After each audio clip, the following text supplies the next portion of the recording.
চলমান গ্যাস সংকটে ভোগান্তির চিত্র রাজধানীর গ্যাস পাম্পগুলোতে। সিএনজি স্টেশনের চাপ না থাকায় যানবাহনে মিলছে না চাহিদা অনুযায়ী গ্যাস। শুক্রবার ছুটির দিনে ঢাকার বিভিন্ন সিএনজি স্টেশনে ছিল গাড়ির সারি। তবে ছুটির দিনেও গ্যাসের চাপ কম। তবে জ্বালানির জন্য ঘন্টার পর ঘন্টা অপেক্ষা করতে হয় সিএনজি চালকদের।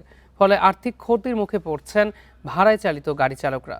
ফলে পুরো পরিবহন খাতই বিপর্যস্ত হয়ে পড়েছে।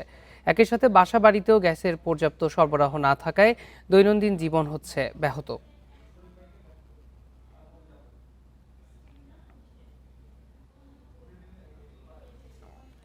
গ্যাস সরবরাহ বন্ধ থাকায় রাজধানীতে জনদুর্ভোগ তীব্র হচ্ছে। বাসাবাড়িতে রান্নার চুলা এখন আর চলছে না। সিএনজি স্টেশনে চাপ না থাকায় যানবাহনে মিলছে না চাহিদা অনুযায়ী গ্যাস। গ্যাস সংকট নিয়ে আরও জানাতে রাজধানীর মোহাম্মদপুর থেকে যোগ দিয়েছেন আমাদের সহকর্মী মাহিমা হোসেন। মাহিমা, ছুটির দিনে ফিলিং স্টেশনে গাড়ির চাপ কেমন দেখছেন? পর্যাপ্ত গ্যাস ও সরবরাহ অব্যাহত আছে কি?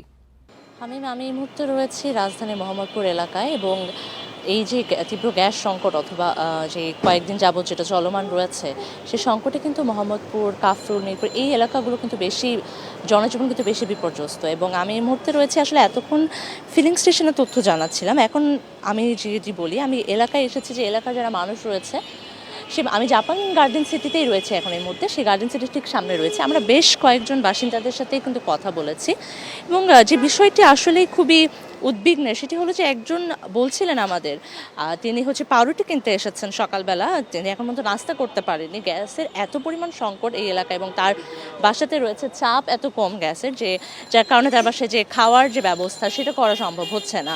অর্থাৎ যে পর্যাপ্ত পরিমাণ সরবরাহ না থাকে, লাইনের গ্যাস না থাকে, তিনি রান্নাবান্নার যে কাজ সেটি করতে পারছেন না।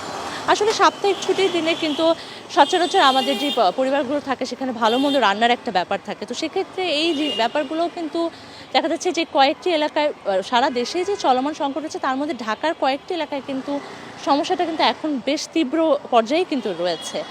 আরও যে বিষয়টি যেটি বলতে চাই, আসলে সকাল থেকে আমি ফিলিং স্টেশনগুলোতেও ছিলাম, সেখানে কিন্তু দেখেছি যে বেশিরভাগ ফিলিং স্টেশনে বন্ধ দেখেছি কয়েকটি, আবার যেগুলো খোলা দেখেছি তাতে ভিড় কম ছিল। আবার যখন আমি মোহাম্মদপুরে আসছিলাম ওই সময় কিন্তু যে মহাখালীতে যে একটি ফিলিং স্টেশন রয়েছে সেখানে আবার কিন্তু গাড়ির বেশ বড় সারি, অর্থাৎ বেলা বাড়ার সাথে সাথে সারি আমি বাড়তেই দেখেছি।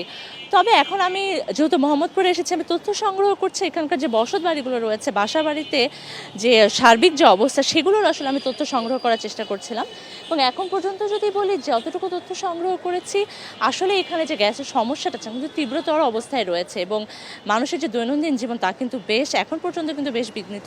তবে সরকারের পক্ষ থেকে কিন্তু বারবার বলা হচ্ছে অর্থাৎ আরও কিছু সপ্তাহ বা এক সপ্তাহের মধ্যে কিন্তু সংকট নিরসনের কিন্তু আশা ব্যক্ত করা হয়েছে। তো আসলে এখন পর্যন্ত এই ছিল আমার কাছে সর্বশেষ খবরাখবর। মোহাম্মদপুর থেকে গ্যাস সংকট নিয়ে জানাচ্ছিলেন আমাদের সহকর্মী।